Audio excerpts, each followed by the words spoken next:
esto es el mundo. Hoy vamos a ver un caso muy importante que pasó en 1996, el año en que la ciencia le pegó una piña directa en la boca a las letras. Sí, sin exagerar, fue un año realmente salado para las letras y las ciencias. Hubo un escándalo muy grande que llevó a una división de cómo se trataba determinados términos científicos en el ámbito de las letras. Bueno, esto se debe a que, a principios del siglo XX hay un cambio en lo que es cómo la gente veía a la ciencia y concretamente el aprecio que se le daba a las determinadas personas que ejercían esa profesión. En 1929 Ortega y Gasset escribe La rebelión de las masas y hay un artículo, un subcapítulo dentro del libro que se llama La barbarie y el especialismo, donde Ortega y Gasset comentaba esa sensación de especialistas sabios en una determinada área, pero que eran totalmente ignorantes en todo el resto de la ciencia, ¿no? O sea, la ciencia se está volviendo algo cada vez más grande y ya para la década del 20 del siglo XX, la década del 20-30, ya era bastante difícil poder abarcar todos los ámbitos de la ciencia porque había crecido enormemente. Por supuesto que en la mente de la gente, en lo que es el inconsciente colectivo, los sabios siempre tuvieron un papel preponderante, ¿no?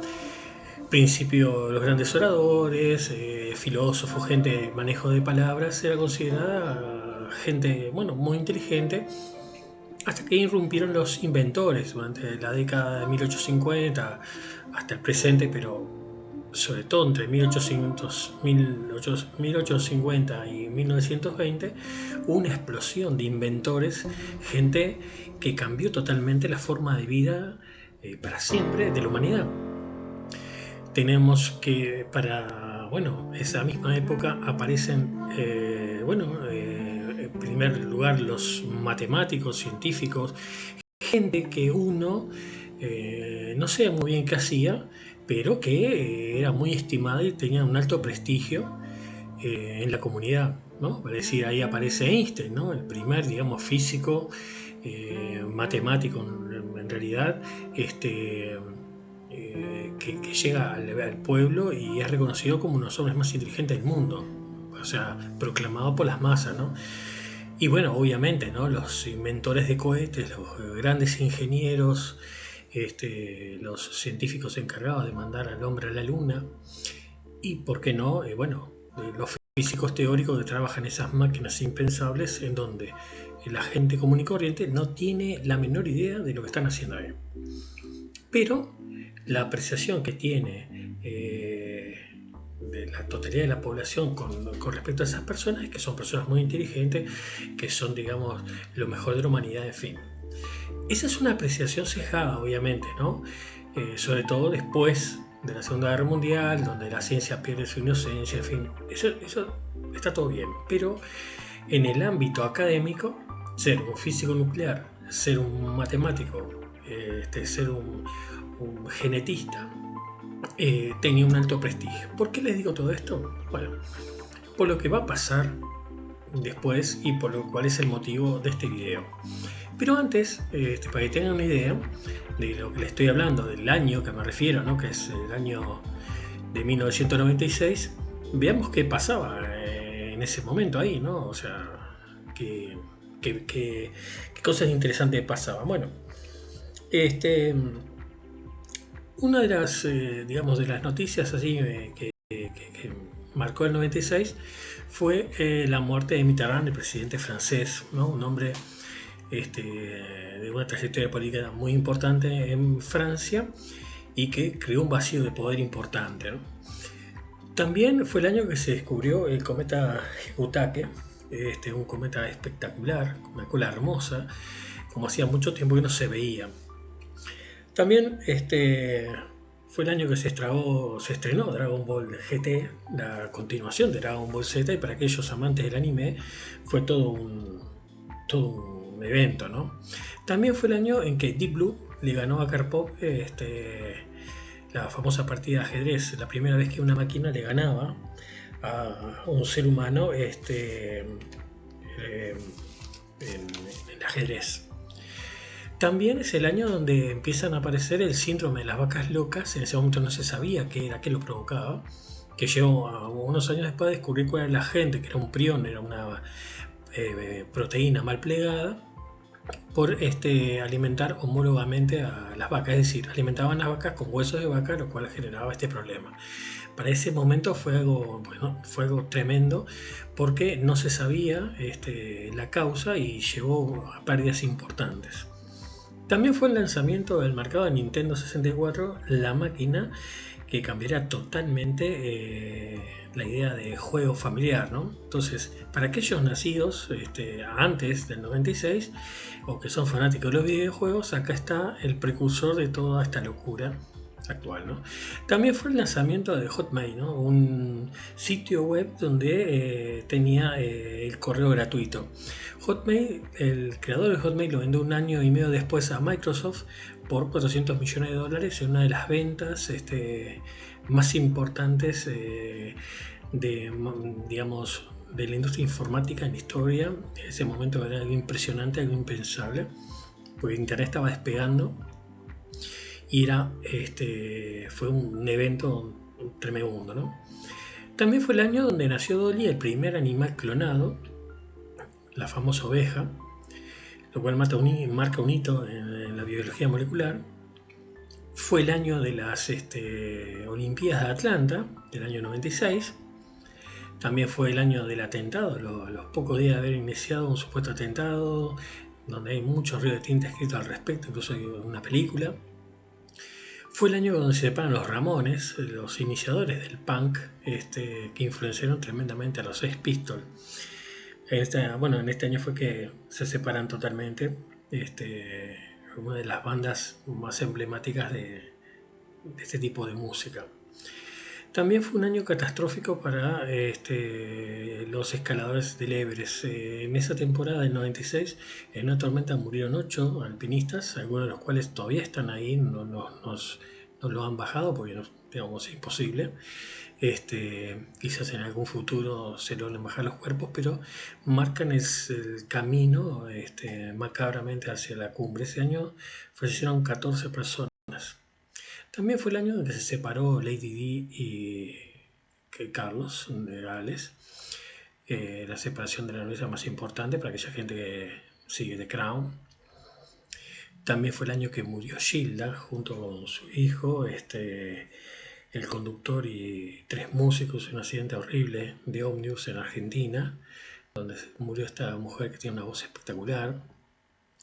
Fue la toma de Kabul por los talibanes y bueno, ahí fue cuando se crea, o sea, llegan al poder, matan al presidente que estaba en ese momento y bueno, ponen su ley en la Sahaya, y bueno, hasta, bueno, es agua de otro pozo, ya toda la historia detrás de estos muchachos.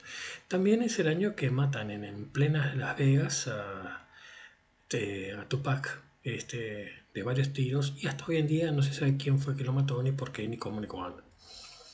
Pero bueno, es el año donde aparece, y acá es donde empieza todo el asunto de lo que estamos tratando de hablar, es la publicación en una revista Social Text de paper que tenía como título Transgresión de las fronteras hacia una hermenéutica transformadora de la gravedad cuántica, escrito por Alan Sokal. Alan Sokal es un doctor en física de una universidad de Estados Unidos, muy conocido, Sokal, y bueno, mandó el paper a esta revista, que en realidad era una revista que la publica la Universidad de Duke y que habla sobre temas directamente relacionados con, bueno, filosofía, todo el tema de, digamos, de las cuestiones sociales, en fin. es una publicación de referencia para aquellas personas que hacen o psicología, psiquiatría, en fin, todo ese tipo de material, ¿no? Acá tenemos uno de las tapas de bastante sosa, ¿no? de la revista, pero es una revista referenciada y bueno, es importante. ¿Cuál es todo el tema de esto del- de esta publicación de Socal y por qué produce el tema que nos trata? Es que Socal agarra y dice esa publicación, en ese paper, en realidad no decía nada. Era toda una sarta de palabras agarradas al azar, de las letras, o sea, de la filosofía, en fin, y términos científicos de uso propio de la ciencia, los mezcló, lo metió en una batidora y tiró lo que sale. Cualquier cosa era. Ya el título nomás, la hermenéutica transformadora de la gravedad cuántica, ya no tiene sentido ninguno. Lo publican como buenas críticas. O sea, lo leyeron o no, así como vino, lo publicaron y salió. Después Socal le manda una carta diciendo que no, que en realidad era que no era un paper real, sino que era para demostrar algo, que era el uso, sin sentido ninguno, de terminología científica por personas que no eran del área, ¿no? Concretamente, el tema era contra este hombre, uno entre tantos, ¿no? Lacan. Lacan fue, mejor dicho, este, un psicoanalista y psiquiatra francés eh, de una influencia tremenda en Europa y sobre todo en Francia. Entonces, tenía muchos seguidores, y los tiene todavía, pero claro, el tipo escribía y traía términos de la matemática. Incluso, si uno lo busca en Wikipedia, dice que es un psiquiatra y un psicoanalista que utilizaba la topología matemática para explicar algunas cosas. Entonces, eso fue la gota que rebalsó el vaso y Socal escribió este artículo porque había cosas que no tenían ningún sentido. Por ejemplo, él decía, Lacan, cuando él interpretaba el inconsciente, él decía que para él el inconsciente era el equivalente, el miembro viril masculino era el equivalente a la raíz de menos uno. La raíz de menos uno no existe. Entonces, en vez de agarrar y decir, no, en mi percepción no existe, no, agarraba ese tipo de cosas y daba y trataba de explicar, utilizando teoría de conjuntos y un montón de otras cosas que no tenían sentido. Pero ¿qué pasa? Era Lacan. Entonces la gente, sus seguidores sobre todo, me decían, disculpe maestro, ¿qué significa esto? No, pero sos un tarado, no entendés que en realidad la parábola es la hipérbola cuando transunta sobre la diagonal de la hipotenusa te tiene que dar en realidad 2,5, que es más o menos el coeficiente intelectual que tiene un sapo. Entonces, estoy exagerando, no era así, pero esto creó un cisma y una pelea intelectual tremenda.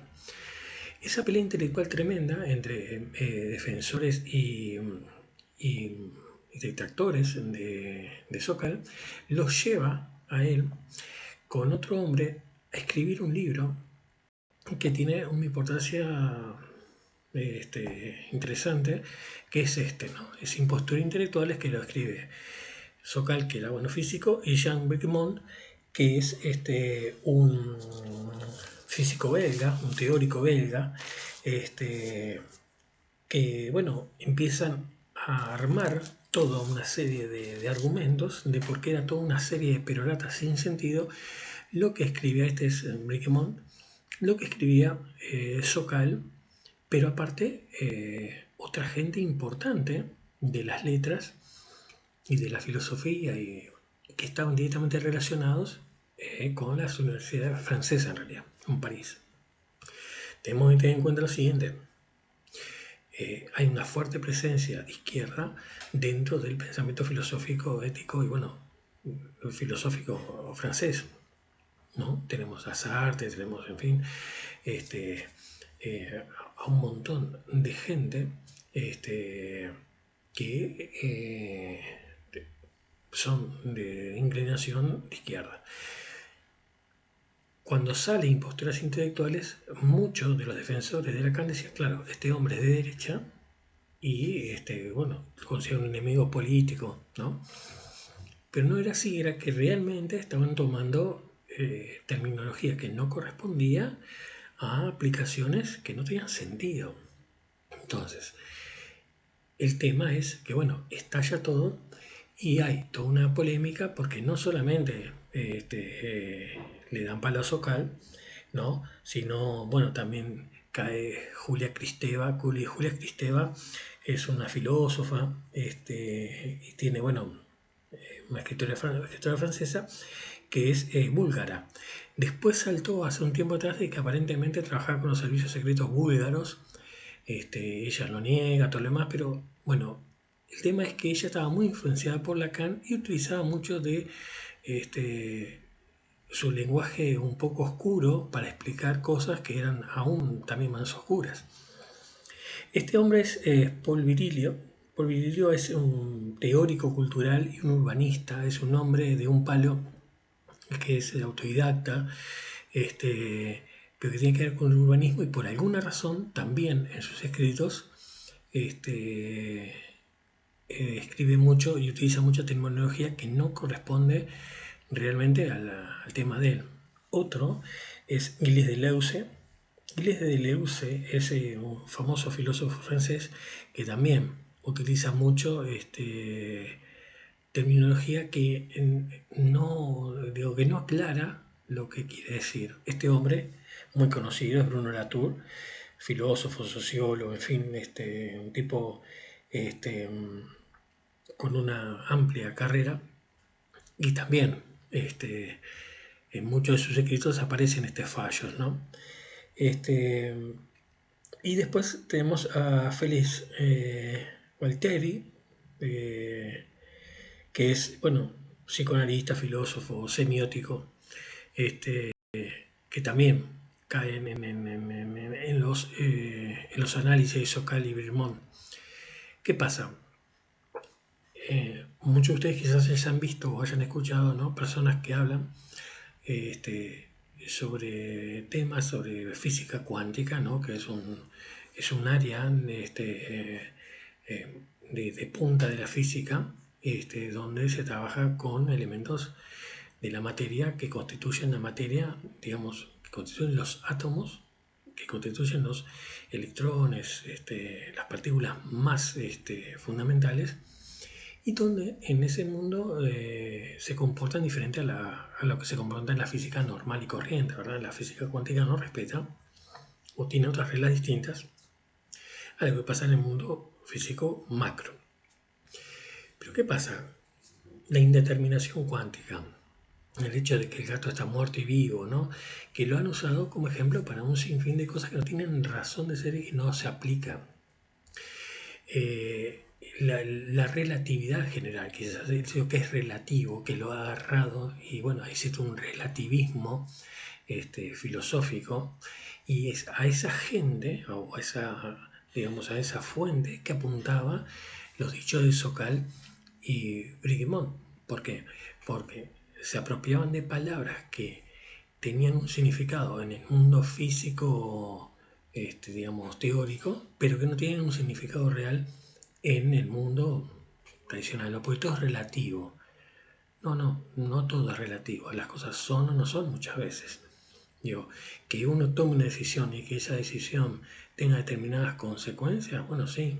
Digo, uno podría estirar la física cuántica y decir, bueno, sí, vos tomás una decisión y hay un colapso de todas las posibles realidades que podrían haber sido si vos tomás una decisión diferente. Y sí, vos tomás una decisión que tiene una serie de consecuencias, obviamente tu camino va a ser otro si hubieras tomado otra decisión. Es como el ajedrez, o sea, es una ramificación de consecuencias, pero en el ámbito que lo usaba Lacan, que lo usaba en exceso, independientemente de que hubiera sido un excelente psiquiatra, un excelente psicoanalista, de hecho su carrera insufló de nuevos bríos a la psicoanálisis. Lo que criticaba Sokal en cuanto concretamente a lo que fue este paper fundamental es que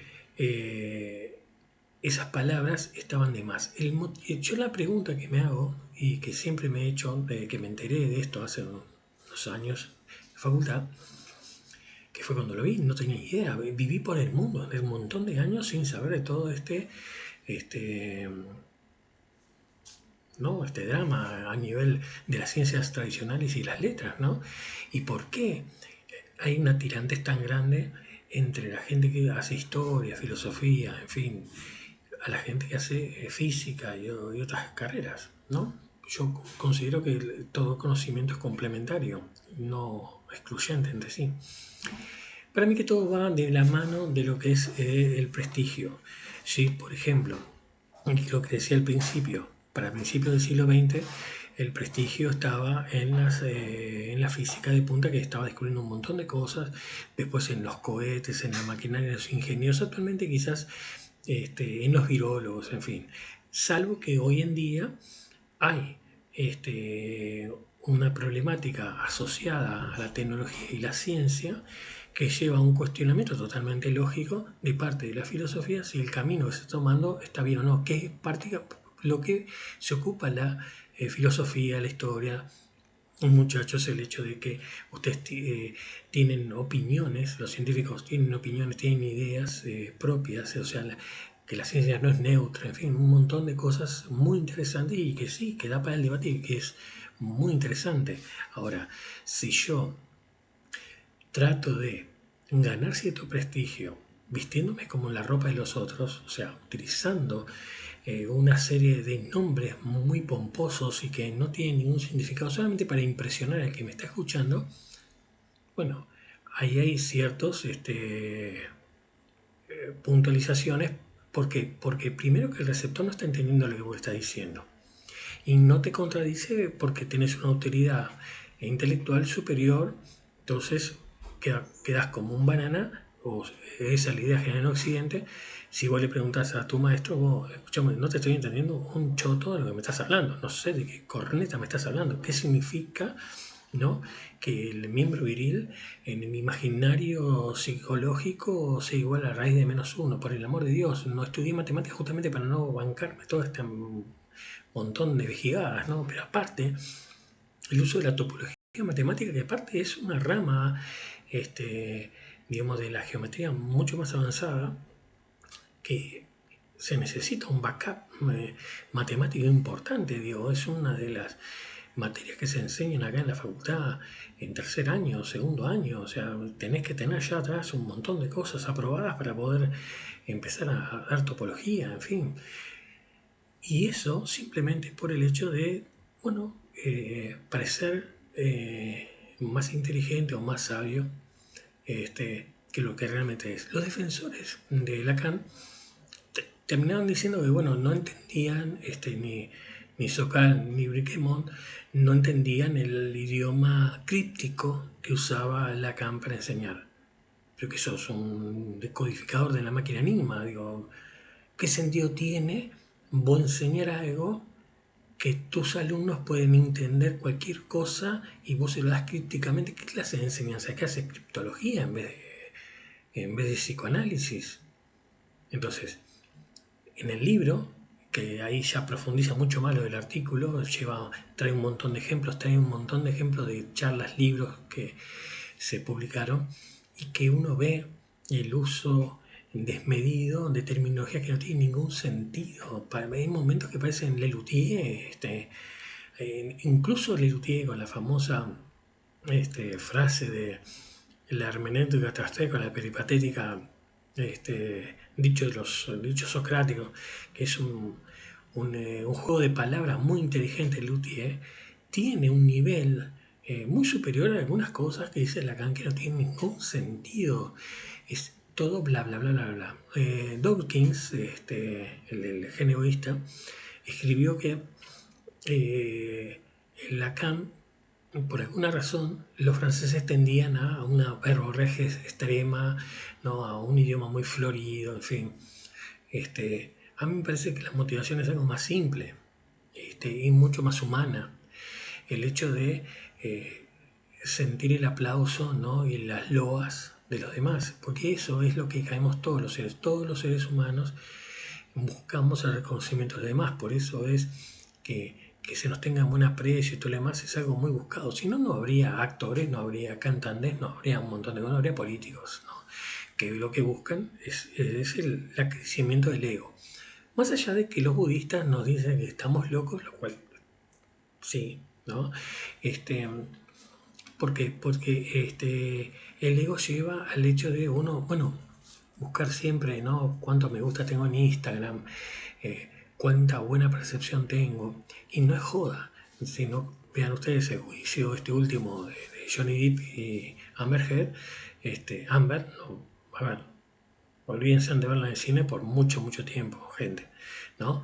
Porque su reputación fue destrozada en las redes. Entonces, ahora estamos con un monstruo que es imposible de denominar, es que cada uno opina de forma totalmente anónima sobre la reputación del otro, lo cual es algo desastroso que ha llevado, bueno, a gente a matarse, porque por la reputación es todo. Entonces, si yo soy un académico de renombre, bueno, veo que la filosofía no tiene la repercusión que debería de tener, o bueno, o no le llega a la gente como llegaba antes.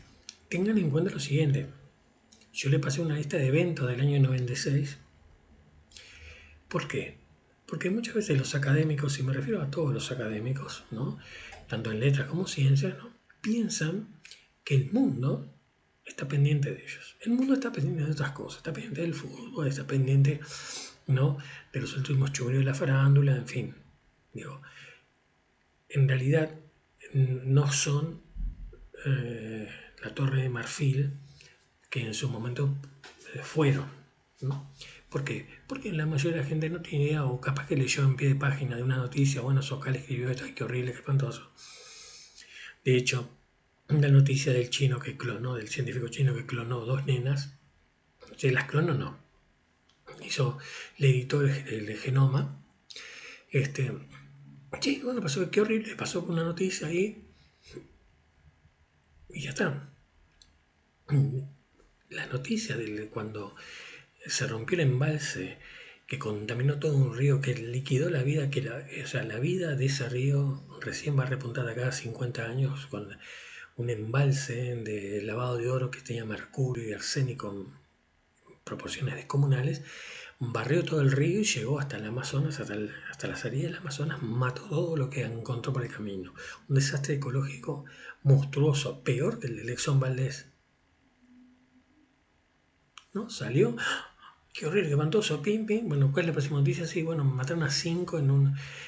O sea, la gente no tiene tanta retención de cosas y mucho menos de cosas que no le interesan o que no las entiende. Entonces, muchas veces uno piensa que está en determinada posición social o de importancia y en realidad te llaman cuando, por ejemplo, yo qué sé, sos un astrónomo y de pronto aparece un cometa, no, te llaman, te preguntan, che, vos, mira, y después ya aparece una pandemia que no era un virólogo, ¿no? Aunque te digo, la gente de la farándula opina también. Entonces, este evento, el evento Socal, crea una fractura y un enfrentamiento tremendo entre varios científicos y varios pensadores importantes de toda Europa y de Estados Unidos en un fuego cruzado impresionante donde había defensores, detractores y todo lo demás. Se habla hasta hoy en día, 30 años después, se sigue hablando y es lectura obligada en varias carreras porque demuestran varias cosas, entre ellos según el sistema de pares, de corrección de pares, en fin, de todo el tema de las revistas. O sea, hay un montón, de toda una maquinaria que la gente desconoce totalmente, la gente que está fuera del ámbito científico, de las publicaciones, de los financiamientos, es algo descomunal, es una locura, es un entramado muy oscuro, muy denso, que, bueno, hace que mucha gente se frustre, gente renuncie, en fin, porque, yo qué sé, tenés que publicar algo todos los años, o por lo menos cada 6 meses. Entonces, un trabajo que perfectamente lo puedes publicar y sería interesante, o tenés que partir en cuatro para tener una publicación cada 6 meses o cada año, vas publicando a pedazos la investigación, o sea, hay un montón de cosas. Pero este evento, este asunto que fue una broma de Socal, que se fue de las manos, dejando descubierto de que al tipo le dicen que el paper es excelente, que está espectacular. El paper no decía nada. O sea, quedaron como unos nabos y bueno, justamente vos quedás en evidencia que sos un salame, te vas a defender con uñas y dientes, obviamente. Este, porque es normal. Y bueno, fue de un impacto monstruoso. Entonces sí, no es que la ciencia le haya dado una piña acá a las letras, pero sí le, ¿no? Si portate bien, no te hagas la tonta. Lo interesante es que la filosofía sigue siendo filosofía, lo que las verdades que la filosofía ha traído a la humanidad no se van a afectar en nada. El cuerpo general de la filosofía, del psicoanálisis, en fin, no sufrió, no. Simplemente que un individuo o cuatro o cinco utilizaban un idioma que no correspondía para explicar cosas que quizás hasta no tenían del todo claro, pero para darle cierta rimbombancia, este, y tal, o sea, se llegó al punto de decir, bueno, sí, lo que pasa es que no hay que olvidar que Simón de Beauvoir, por ejemplo, este, eh, esta mujer, eh, eh, ¿cómo se llama esta mujer? Cristeva, Julia Cristeva, eh, se cruzaban con Beauvoir en las universidades, o sea, eres feminista también, obviamente. Todo lo que es la parte, digamos, de ideológica salió también a la luz. Entonces, hubo un choque en varios frentes y fue tremendo y marcó mucho la historia de la ciencia y su relacionamiento con las letras o las disciplinas sociales o las ciencias sociales, lo cual no llama mucho la atención, pero sí fue realmente impresionante. Bueno, espero que le haya servido de algo. Hay mucho material por si quieren leer, porque aparte las repercusiones siguieron, porque hubo un libro que se llamaba Imposturas Científicas, que salió en respuesta a imposturas intelectuales, bueno, donde dice que Sokal y que bueno, son unos bananas, en fin. No con esos términos, sino con términos más elevados, ¿no? Este, pero que hasta hoy en día generó un cisma, sobre todo en la parte de los, digamos, de los